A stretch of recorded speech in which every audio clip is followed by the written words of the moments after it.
ప్రతిసారి కూడా వాళ్ళు అనేటటువంటి మాట ఏంటంటే జూలై 23వ తేదీన రిపోర్ట్ వచ్చిన తర్వాత సెప్టెంబర్ 18, 19వ తేదీ వరకు దేనికి ఆగారు? దాదాపు 2 నెలల పాటు మీరు ఎందుకని ఈ వాస్తవాన్ని బయట పెట్టలేదని చెప్పి పదే పదే మాట్లాడుతూ ఉన్నారు. జగన్మోహన్ రెడ్డి కూడా అదే విషయాన్ని తన లేఖలో ప్రస్తావించాడు. దీనికి సంబంధించి కూడా ఒక్కసారి ప్రజలందరూ కూడా ఆలోచించండి. ఈ రాష్ట్ర ప్రభుత్వం టీటీడీ తీసుకున్నటువంటి చర్యలు కూడా ఒకసారి మీరు గమనించాలి. ఎప్పుడైతే ఆ రిపోర్ట్ బయటకు వచ్చిందో ఇమ్మీడియట్ గా ఆ 4 ట్యాంకర్ల నెయ్యిని సీజ్ చేయటం, ఏఆర్ ఫుడ్స్ ని బ్లాక్ లిస్ట్ లో పెట్టడం, వారిపైన చర్యలకు ఉపక్రమించడం, ఒక విజిలెన్స్ ఎంక్వైరీని ఆదేశించడం, అంతేకాకుండా ఒక ఎక్స్పర్ట్ కమిటీని 4 ఎమినెంట్ పర్సనాలిటీస్ తో doctor B Surendranath dairy expert, M Vijay Bhaskar dairy expert in Hyderabad, doctor G Swarnalatha department of dairy chemistry veterinary university Kamareddy, professor Mahadevan IIM Bengaluru, ఈ 4తో ఒక ఎక్స్పర్ట్ కమిటీని నియమించి ఈ వ్యవహారం పైన మొత్తం కూడా స్టడీ చేసి భవిష్యత్తులో ఇటువంటి జరగకుండా ఉండాలంటే ఏం చేయాలని వారి దగ్గర నుంచి రికమెండేషన్ స్వీకరించి మళ్ళీ కొత్త టెండర్ ని ఆహ్వానించి కర్ణాటక మిల్క్ ఫెడరేషన్ వారి నందిని గీని ఆ టెండర్ ద్వారా సెలెక్ట్ చేసి నందిని గీ సరఫరాను కూడా పునరుద్ధరించడం జరిగింది. అంటే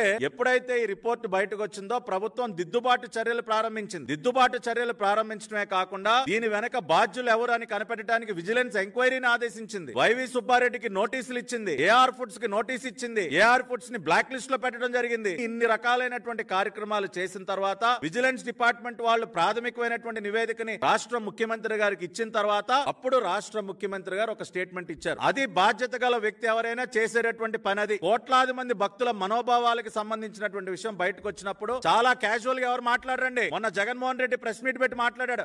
ఇదే ఉందండి, ఇది జరుగుతూ ఉంటుంది, ఇట్ ఈస్ వెరీ కామన్ అని ఎంత తేలిగ్గా కొట్టిపారేశాడో మన మీడియా ముందు మనం చూసాం. కానీ చంద్రబాబు నాయుడు గారు అటువంటి వ్యక్తి కాదు, ఒక బాధ్యత గల వ్యక్తి. ఇటువంటి ఒక విషయం బయటకు వచ్చిన తర్వాత ఎన్ని రకాలైనటువంటి చర్యలు తీసుకున్నారో ప్రాథమికంగా మళ్ళీ ఒక నివేదిక తీసుకున్న తర్వాత మళ్ళీ ఉన్నటువంటి విషయాలన్నింటినీ ధృవీకరించుకొని ఒక ఎన్డీడీబీ రిపోర్ట్ వచ్చింది కదా అని హడావుడిగా ప్రెస్ మీట్ పెట్టేసి కోట్లాది మంది భక్తులందరినీ కూడా భయాందోళనకి గురి చేయటం అనేది ఒక బాధ్యత గల నాయకుడు చేసేటటువంటి పని కాదు. మళ్ళీ ధృవీకరించుకొని ఒక ఎక్స్పర్ట్ కమిటీని నియమించి ఒక విజిలెన్స్ ఎంక్వైరీని వేసి వాళ్ళు ఇచ్చినటువంటి రిపోర్ట్స్ కూడా స్టడీ చేసి అన్ని రకాలుగా కన్ఫర్మ్ చేసుకున్న తర్వాత చంద్రబాబు నాయుడు గారు మాట్లాడారు.